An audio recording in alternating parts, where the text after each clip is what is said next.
Hello, and welcome to Why Wars Happened, a weekly history podcast where we talk about what led to war in history. I'm your host, Emily Ross, and today we're going to be discussing the things that led to the American Revolution, with a focus on Virginia this season. Okay, so where we left off in the last episode was that Jamestown was now the first permanent English settlement. The king in England ruled over a council in England, and that council in England ruled over a council in Virginia. Sadly, the council in Virginia was like Lord of the Flies, and everyone was so busy fighting for power and kicking each other off the council that England eventually was like, hey, okay, so a council in Virginia was a bad idea. We're going to cancel the documents giving Virginia council members power, and we're going to write a new document setting you up with the governor. Okay, so we have a governor now. One man to rule them all. No more fighting, right? Well, not exactly.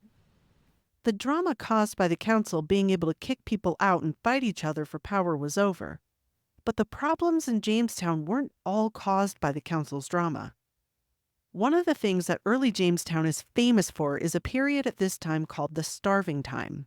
Again, this isn't a podcast about Virginia, it's about how things that went down in Virginia eventually led to the rebellion against England. So we're going to kind of skim over it a little bit here, but basically, there were diseases caused by viruses and bacteria, but also from a lack of proper nutrients. Scurvy, which comes from the lack of vitamin C, being the worst. The other thing was a lack of food. Within the first 6 months, over 60%, or 2 out of every 3 colonists, had starved to death or died from disease. The 10-year-old boy who came over as John Smith's servant wrote in his diary that the houses were muddy and cave-like, and that they had severe want for cleanliness. Everyone was a pig, except for him and his friend, who was also the same age. They shared a house with John Smith, and they worked all day to cook and clean for the 3 of them. A major reason for the starvation and sickness and general pigsty was that a lot of the people who came over thought that they were too high in rank to work. They were noble or gentlemen and couldn't be bothered getting dirty. But they still expected those who did work to build houses for them and provide food for them. The greatest thing that ever happened was John Smith taking complete control of the council as basically a one-man ruler and forcing those gentlemen to work. One of the many new rules he made was that if you didn't work, you didn't eat. When Smith published the law that you had to work and speak without swearing, a group of men gathered in the town and began swearing in what the 10-year-old boy said was worse than anything he had ever, quote, heard during a drunken brawl in the streets of London. John Smith came out of the fort with 6 burly men behind him. They grabbed the men who had been shouting swear words and held them down on the ground where, one by one, each of the foul-mouthed settlers got an entire canful of cold water poured down their sleeves. This might not seem harsh, but the boy goes on to say that each of those men had later said that they would rather be whipped than have water poured down their sleeves again. So that was that. You couldn't swear, you had to clean up after yourself, and you couldn't sit around all day doing nothing unless sickness or disability prevented you from working. This helped whip the colony into shape. However, food takes a long time to grow, and while they were waiting for their food to grow, they had to leave the safety of the colony and venture into the woods, into native territory. At this time, some of the natives were quick to kill anyone leaving Jamestown. But starvation drove the colonists to desperation. They had to eat. They had to leave Jamestown. On top of this, the natives often destroyed any crops the colonists could grow. One immigrant to Virginia called the colony, quote, a misery, a ruin, a death, a hell.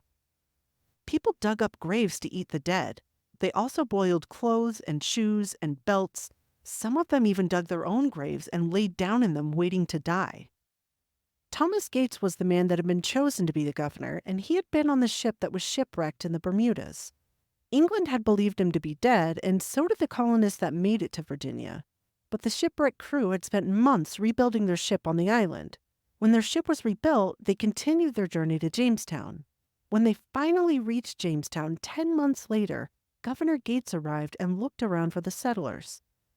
What he found was that almost everyone had died from starvation, and those who had survived had starved to the point of looking like skeletons. Percy, the man who had been left in charge, was blamed. So now that Gates was here, what was he to do to turn the situation around? Governor Gates decided that they should finally abandon the colony and return to England. So the starving colonists packed up what little was left in the colony and loaded themselves on the ship. The small joy this brought must have felt indescribable. They sailed down the James River, headed towards hope at last, away from the misery, back to England. But another miraculous timing of an event happened at just that moment. That guy, the one who was sent to replace Governor Gates when England thought that Gates had died at sea, well, at that moment, he was heading up the James River and stopped Gates and the colonists in their tracks. This new guy was Lord Delaware. Yes, the state of Delaware was later named after him. Okay, so this guy was the guy who had the real control of the colony because the new orders from England said that he was the governor for life. Thomas Gates was no longer officially in charge. Gates would continue under him, though, serving as his deputy governor after this. Lord Delaware, now in charge as the governor, ordered the colonists to turn back and stay in Jamestown. They must have felt tremendous disappointment, to say the least. But turn back they did. 150 new immigrants, along with fresh food and supplies from Lord Delaware's ship, joined them. The colonies seemed to fall into line under the new governor. He was granted the power to rule with a military strictness and come up with his own laws that he thought were necessary. Before long, the colonists started to build actual houses and fix parts of the protective wall surrounding Jamestown. However, within a month or two, the sickness and disease set in again and started killing people one by one. Jamestown was also still at war with the natives, which kept everyone packed inside, still unable to go out safely for food. Gates had already left for England, where he would use his stories of success and keep the failures to himself in order to encourage more immigration and money to come to Virginia. Lord Delaware himself came down with a horrible sickness. He was on death's door and was forced to leave the colony to seek medical treatment elsewhere. Since Thomas Gates had already left, when Lord Delaware left, his deputy governor, good old Percy, was back in charge again. Great! What could go wrong? Okay, let's go to England for a moment. New immigrants were being gathered to come to Virginia. Several hundred people were chosen from the working class to come along. They chose working men because Virginia needed a lot of work and people who weren't afraid to get dirty. So, in March 1611, they set sail and headed to Jamestown. When they arrived, Percy handed control of the government to Thomas Dale. This, of course, was the wishes of the council in England and of the king. So now this guy, Thomas Dale, was in charge. Lord Delaware was really in charge, but since he was nowhere to be found and off trying to heal from the terrible sickness, Dale acted as the governor. Governor Dale soon realized that a huge, obvious problem was that Jamestown was built on a swamp. The sinking ground, soil that can't grow any food, mosquitoes carrying diseases, all of it was because they were on a friggin' swamp. 5 months later, our old friend Thomas Gates returned to Virginia, and he loved the idea of a new colony on better land that wasn't a swamp.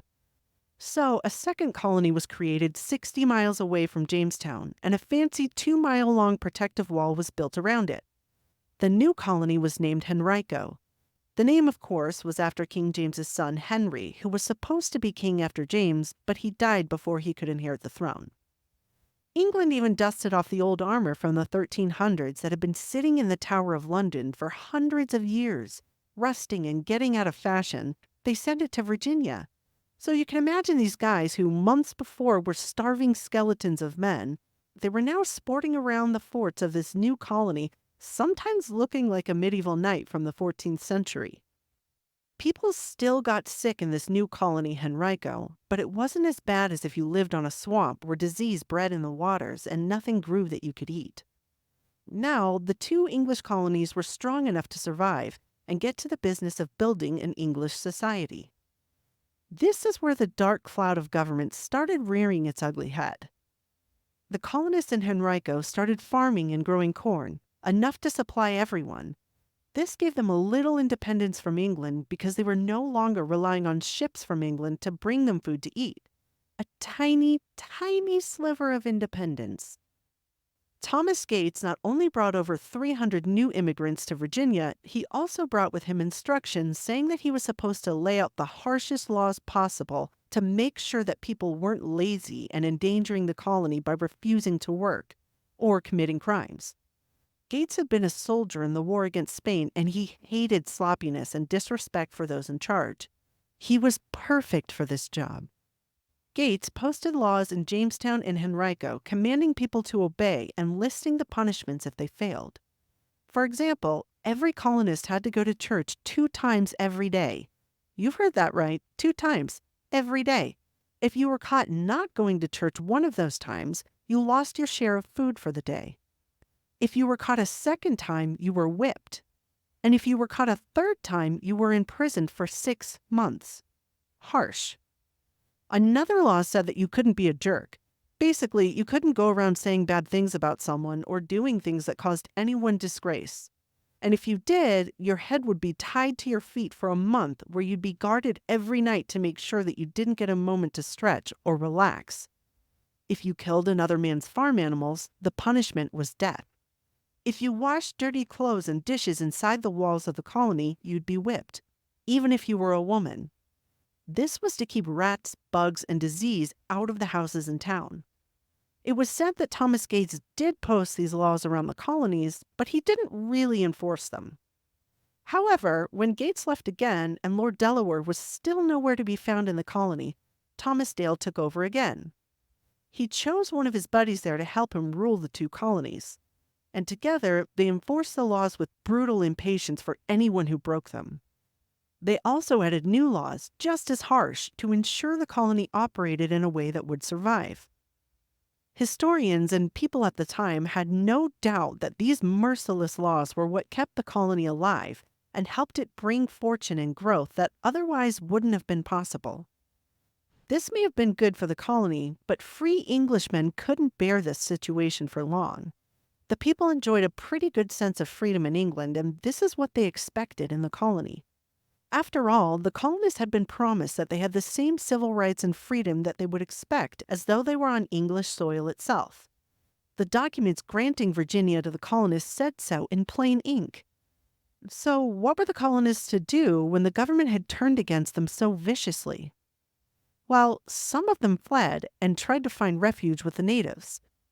Some of those who fled were recaptured and then taken back to the colony, where they were put to death using violent means like hanging, being shot, or worse, being broken upon the wheel, which is one of the worst deaths a person could possibly suffer. Several men even tried to escape to England but were discovered and shot, and then broken upon the wheel. Don't look that punishment up, really.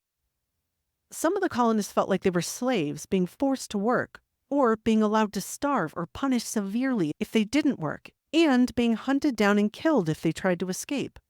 Complaints eventually reached England, and a bit of an uproar was caused there, but nothing came of it. There was no relief for the poor immigrants, at least not from England, and not from their government, and not from the Virginia Company. There was, however, something in the colony that would bring them a little relief. A romance had been blooming between one of the colonists, John Rolfe, and Pocahontas.